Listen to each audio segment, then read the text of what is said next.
cari amici, ho lasciato volutamente passare un po' di giorni per parlare di fecondazione eterologa perché non volevo infilarmi nelle polemiche, ma a freddo volevo dire un paio di cose. Non sono sicuramente legato a nessuna corrente di pensiero, nemmeno quelli che hanno la maggioranza assoluta, perché di tutte le regioni d'Italia solo la Lombardia ha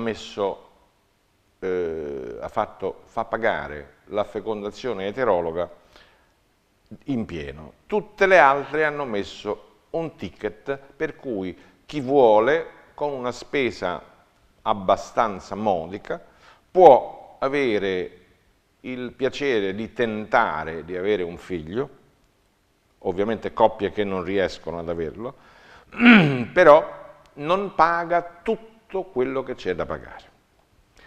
Cosa sacrosanta, cosa giustissima. Se però non ci fossero, per esempio, il piccolo Giacomino che deve andare all'estero per potersi curare di un qualcosa che qui in Italia non si riesce a fare e che invece all'estero riesce in qualche modo a migliorare la qualità della vita, e per un bambino che è paralizzato dalla testa ai piedi, credete, è tanto.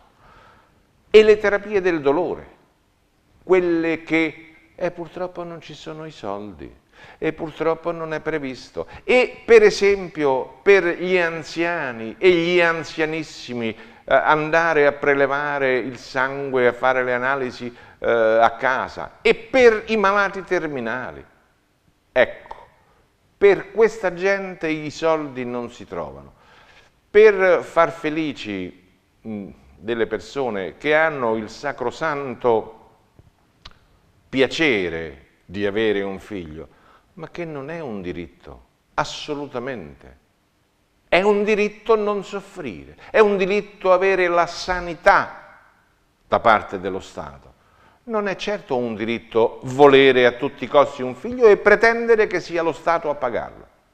No, questo non è un diritto. Io mi auguro che si possa dire diamo gratuitamente tutto a tutti, ma soltanto se usiamo la testa.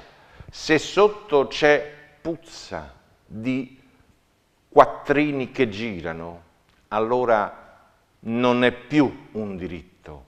Allora il sospetto è che dietro ci sia qualche cosa che non va. Questo è il mio sospetto, mi posso sbagliare, sarò felicissimo di dare conto a chi mi dice il contrario.